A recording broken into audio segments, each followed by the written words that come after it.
Hello everyone, and welcome to the Commexis Cast Daily for Wednesday, December 20th, 2017. All the news you need to know from our inbox to yours. I'm Matthew McGrorty, the videographer and podcaster here at Commexis, and today I am joined by the lead strategist at Commexis, Philip Brooks. Hello.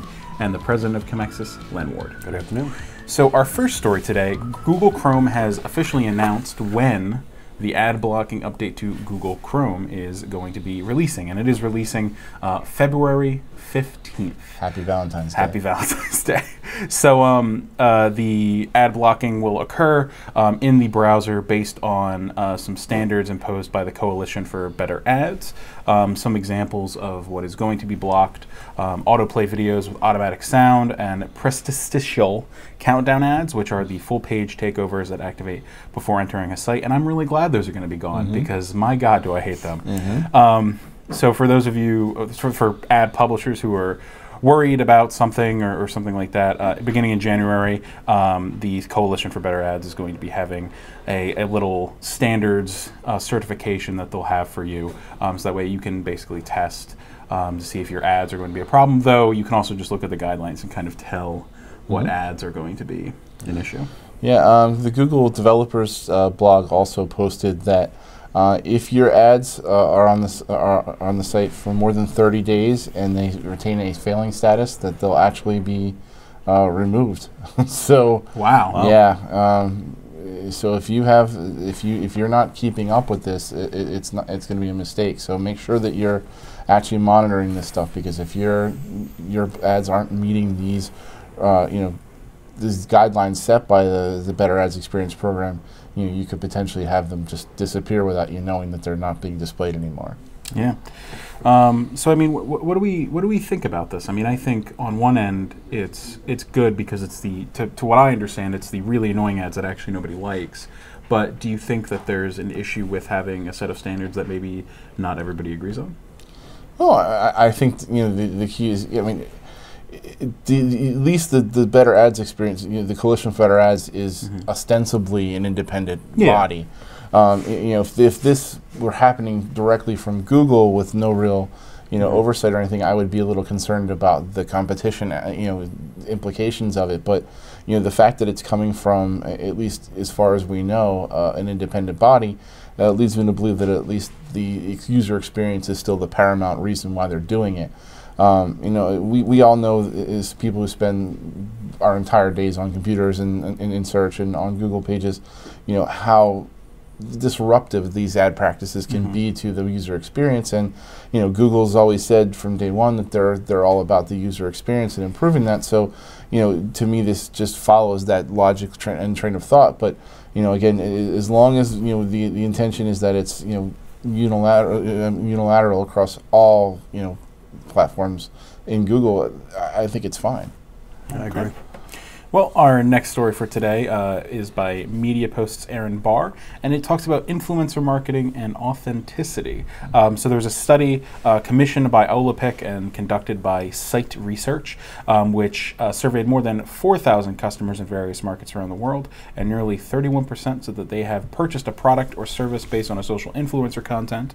So we can see that influencers are having an effect, but specifically, 42% said that authenticity was a top reason for trusting an influencer, a factor that might trip up brands that they want to maintain control of the message. So authenticity, I guess, to these people is, being able to express your opinion, I would imagine, in an authentic, for lack of a better word, manner. So yeah, so what do you guys think about this? Well, I think authenticity is sort of a misnomer in this case, because for the majority of in these cases, these celebrities or influencers are being given this product for free in exchange for and some of them, in addition to that, are being paid as well. So and there's always that gray line about whether or not these are ads or if they're paid placement as opposed to just somebody doing a review of a product for free. And that line is very blurred currently without any sort of standards on that. But one of the things they said that I thought was pretty interesting is that an influencer is defined based on they're saying that all around the world people define it a little differently, but based on the feedback they got from this study is that their consensus is that anybody who has more than 10,000 followers on social media and they're not necessarily traditionally famous, but have gained a following through their online persona. So if you're one of those people that sees somebody that pops up in the news or whatever, and they say they're internet famous or they're famous from YouTube, and you have no idea who the heck they are, that's probably why. So. Well, and that's the YouTube influencers are some of the fastest growing influencers out there. Don't discount them, but pay attention to who you're lining yourself with. But I mean, especially for the younger generation, you know, the people like the kids who are watching people play Minecraft and all this other stuff. It's huge, and I think in the next couple of years, as this, you know, this age group starts growing up, and this is where they're going to get their information and what they're going for entertainment. If you are a B2C company and have these type of products, I would align yourself with some of these people because you can get in on the cheap now as they're growing. But do your due diligence. Absolutely. Because you can see, you know, you saw what happened with Subway. Or, you know. Who's a PewDiePie, whatever. Yeah, PewDiePie. Yeah, watch what you're doing. Yeah, so make sure that the people that you choose to align yourself with are, you know, somebody that you would definitely trust with your brand's exposure and to basically carry the torch for your brand, because, you know, it goes both ways. By paying to be associated with that influencer, you get a boost to your brand's messaging and amplification, but that also comes the other way. If that person does something or, you know, has something that happens that negatively influences their own brand, they're going to drag you down with them. Yep, it's true.